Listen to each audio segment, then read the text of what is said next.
EA is producing now. What could possibly go wrong?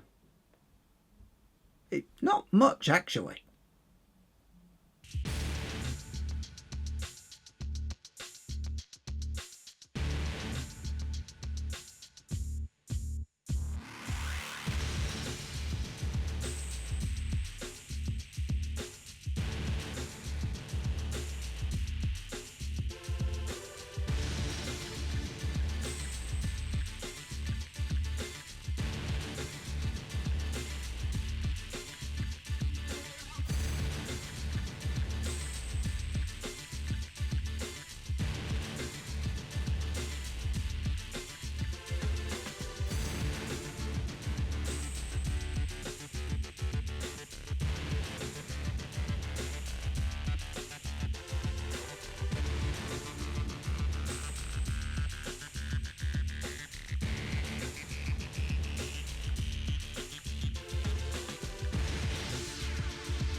Story mode.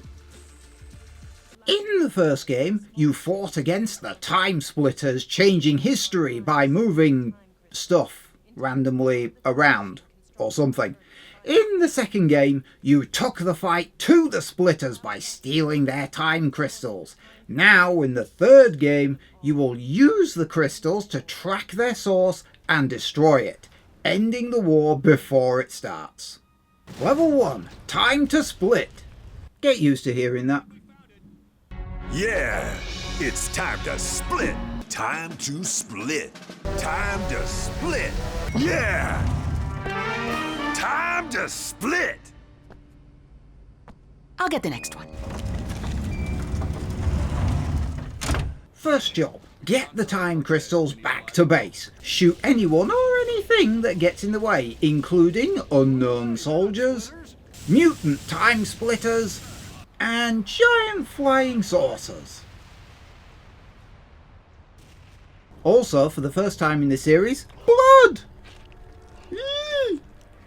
Level 2, Scotland the Brave.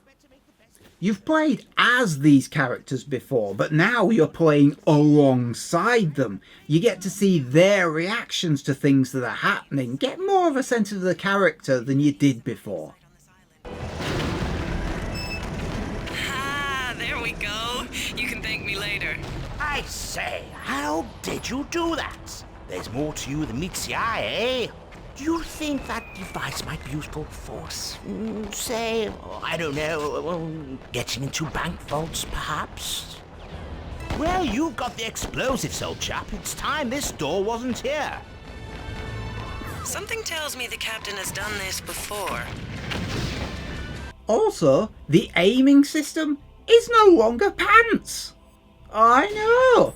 Instead of zooming in and awkwardly directing the crosshairs to the target, the game now has proper ADS, like a proper first-person shooter. The castle itself is a mix of areas and I like it. Outdoor open spaces, perfect for sniping. Close corridors and rooms for stealth. Running gun battles. And a courtyard duel with a tank. The tank stalled. And a time portal. Wormhole. Whatever. Psst. Hey, up here. What? But you're me. I knew you'd say that. Here. A key. But what does it... You'll figure it out. Just make sure to pass it on when you're done. What the hell just happened? Hey, isn't that me? Sure looks like it. Yeah, that's right where I was when the other me gave me that key. Of course, it's a wormhole. All the time travel in the area must have destabilized the time field. Your future self must have... Cortez, wait! Psst, hey, up here. What? But you're me. I knew you'd say that. Here. A key. But what does it... You'll figure it out. Just make sure to pass it on when you're done. Ha! That was cool. Level 3, The Russian Connection. The return of supervillain Kalos and secret agent Harry Tipper. There is some potential for stealth outside the base, but it's very hard. Open areas and sudden cars full of henchmen mean stealth is ridiculously hard to keep up. I usually just go in shooting, it's easier. And again, stealth inside the base, but as soon as you restore power, stealth is broken and you have to shoot your way through the rest of the complex anyway. It's weird, but the game will support stealth mechanically. But the levels don't seem to be designed with it in mind, so as much as you can do stealth, you can't do stealth. Level 4, the Chaos Express. This entire level takes place on a train. Well, 2 trains actually, but you spend most of your time on one of them, and considering you're on a train, it's remarkable how the designers have managed to make it interesting. Enemies appear from side cabins, and even roof hatches to surprise you. It keeps switching the layout of each carriage, making it constantly feel new. Explosion can only mean one thing! Harry Tipper! Go check it out!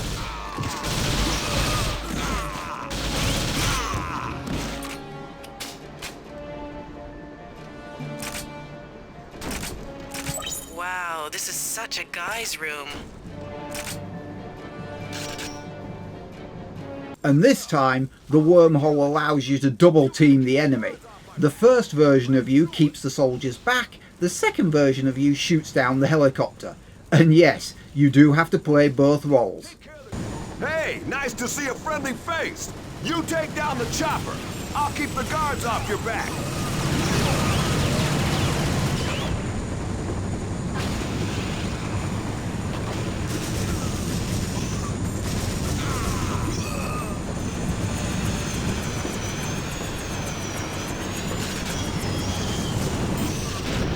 Way to go, future me! Nothing can stand up to 2 Cortezes. Way to go! Nice work, Cortez. That chopper's history, like me. Level 5, Mansion of Madness.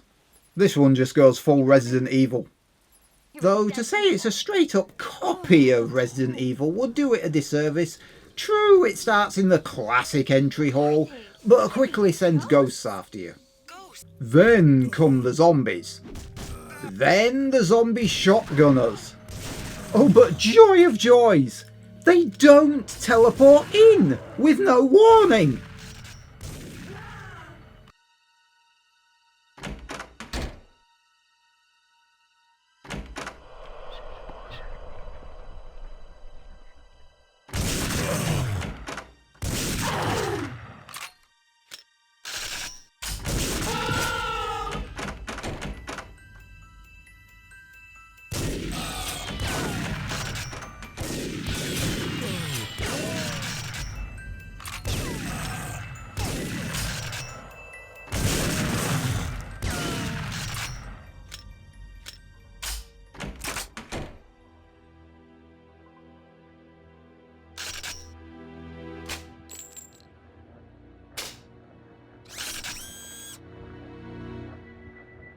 I'm guessing Professor Plum in the library, eaten by zombie.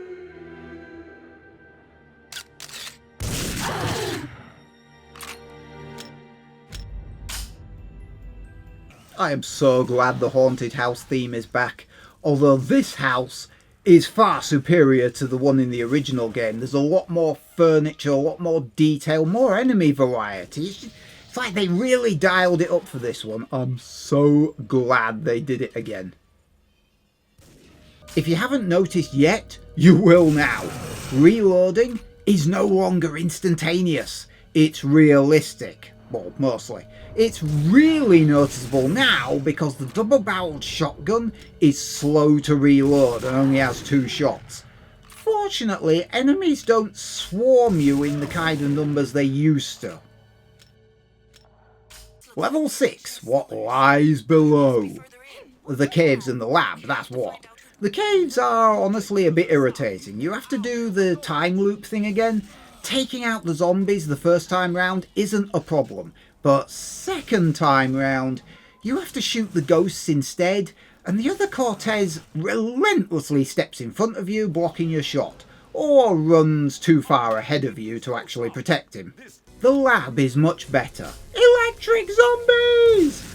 And it's in this level you discover the bad guy's name, Jacob Crow, who is, in fact, using time travel to give himself multiple lifetimes to finish his work. Level 7, Breaking and Entering. Honestly, I'd completely forgotten this level existed. Must have left a hell of an impression on me, eh? And that's weird, because I quite like the idea of breaking into a corporate skyscraper. I'm not quite sure why I like it, but I do. But as before, stealth is quickly dumped in favour of running gun battles and office sieges. I mean, it's well done, I don't hate it, I like it. I just wish they'd give stealth a bloody chance in this game. They're not going to. Pacifying. You!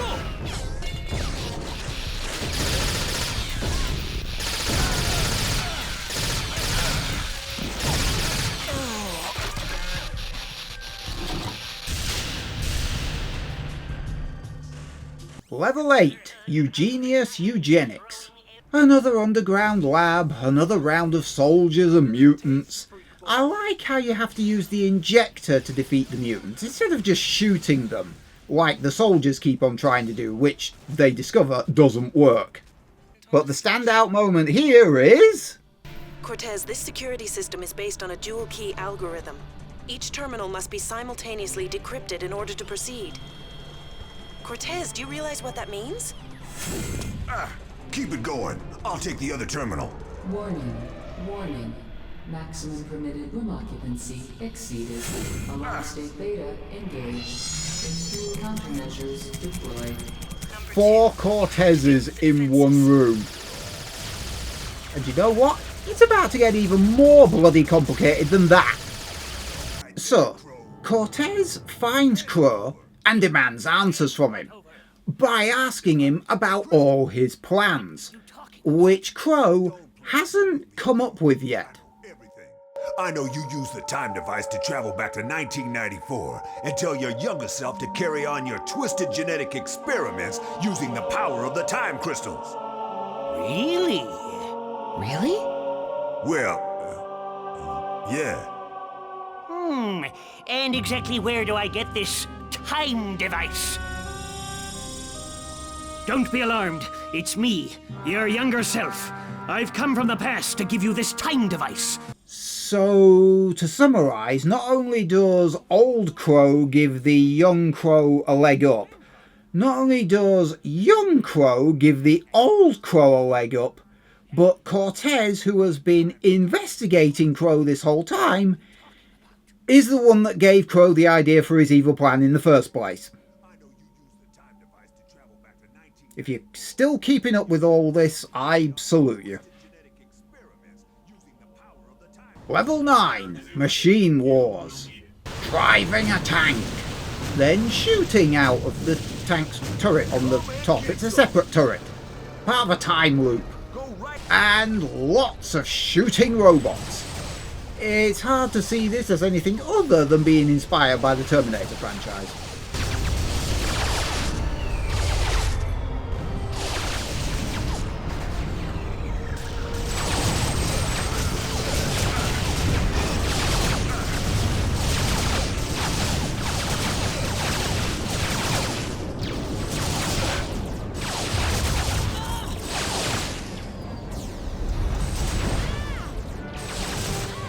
Surrender or... Look out! Targets acquired. Surrender or be destroyed.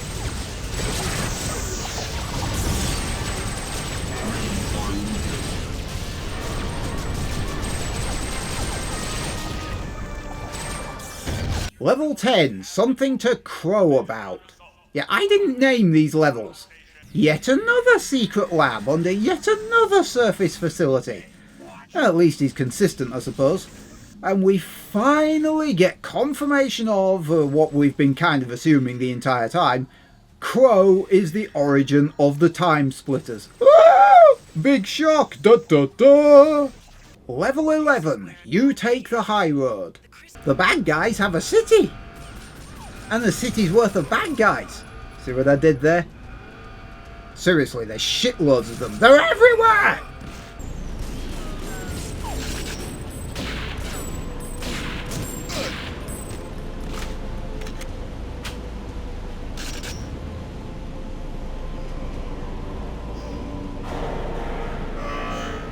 Take cover! He's on easy street.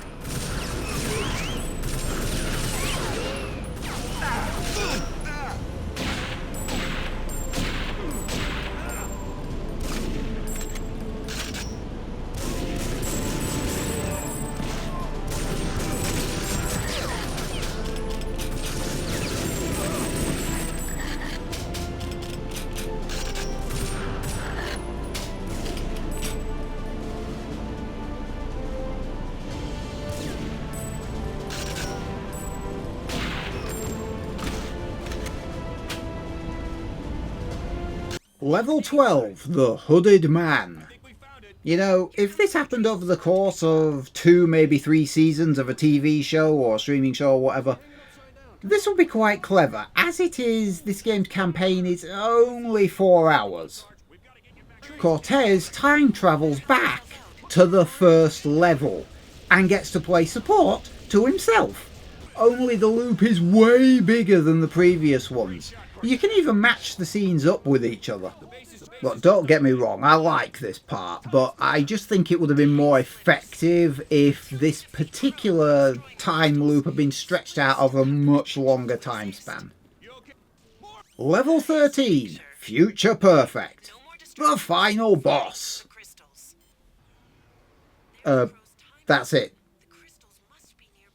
That's basically the last level. Unlike previous games, levels don't expand with higher difficulty settings. They only gain extra enemies and they get harder to deal with. Which is a shame, because I really liked it when the levels changed their layout. Oh well, on to arcade mode. And there is still an arcade league and arcade custom, even though it doesn't call it custom anymore. Previously, arcade league unlocked extra game modes, weapons and characters. Now, however, it only unlocks the characters. All modes, levels and weapons are available right from the start. I understand why Timesplitters 2 locks some stuff behind its arcade league mode, but the problem is that there were so many league matches that by the time you played through them all and unlocked everything, you didn't want to use the stuff in custom mode. You were too knackered. It was like, ugh. Do I have to play it anymore? Now, instead of the ball-busting 45 levels, there are now only half as many. And since they only unlock characters, you actually feel more free to skip over it if you want. Arcade mode, the custom one, lets you set up your own arcade matches. There's no shortage of game modes to try, 13 to be exact, so you're not stuck for variety.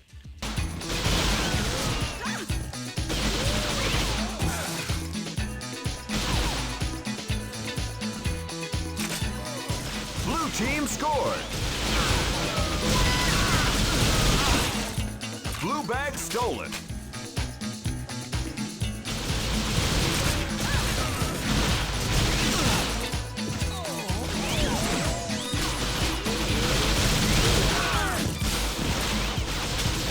Red team scored.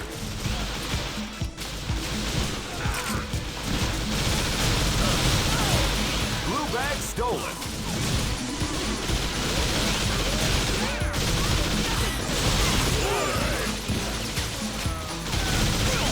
Lobotomy. Wasted. and challenge mode. It's like Arcade League, but harder. I kind of wonder why they're still separate at this point.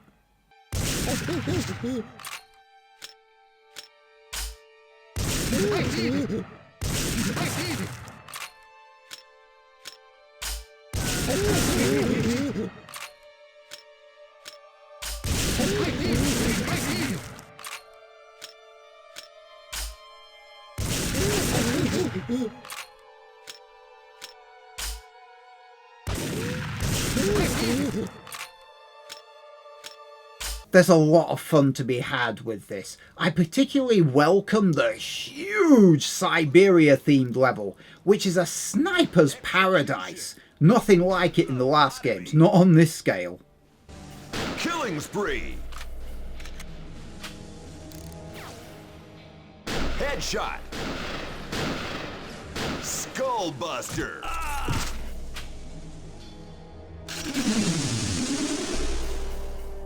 And do you remember in the first game, those character intros before each level started? Well, now every character has a personal intro in the other modes, yeah. Ooh, time for fisticuffs. Splendid. You have great taste. It's time to split. Even the supporting cast get intros of their own. Okay.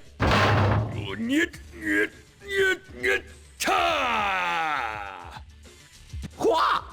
This ain't as easy as I thought it'd be. With a bit of lubrication, I'm ready for anything. And finally, the map maker. And it's all the bells and whistles for this one. Gone are the red and blue connectors of varying lengths. Now pieces can be connected however you like, so long as there's no pre-existing wall there. Likewise, some pieces are designed to be vertically stackable, and the level can be defined as outside, meaning you get a skybox, and even some basic weather effects to choose from. But of course you're limited once again by the 25 odd year old memory card system of the PS2, so you're only gonna get 50! 50! In story mode, that's a big improvement over the 10 the last game. 50! I didn't even know what to do with that many! And in addition to building your very own story and various arcade levels, you can now even build your own assault missions, something which was missing from the previous game. Assault is like Battlefield's rush mode. Attackers complete a series of objectives, defenders try to stop them. Just be prepared for engaging with the game's logic system. It is a basic language, but it's not always intuitive, and in the course of creating my own assault mission, there's another couple of problems I discovered. First, the bot's pathfinding is good, but if they come up against a locked door, they'll simply stand outside it forever, even if the switch to open it is right next to it. And the other problem is that for some reason my bots en route to the next objective ran into some enemies from the other team and stood there and engaged them in combat. Forever. They're good in combat. They're good in a fight. They're just not that bright. It's a pity because the range of tools on the map maker is genuinely incredible. In my humble opinion, this is the best of the trilogy. Yes, I am aware not everyone thinks that. Some prefer the original game, and I can sort of see why. The levels, while lacking in detail, did twist and change up through the difficulty settings, and I do miss that. But each game has only added to and refined the formula.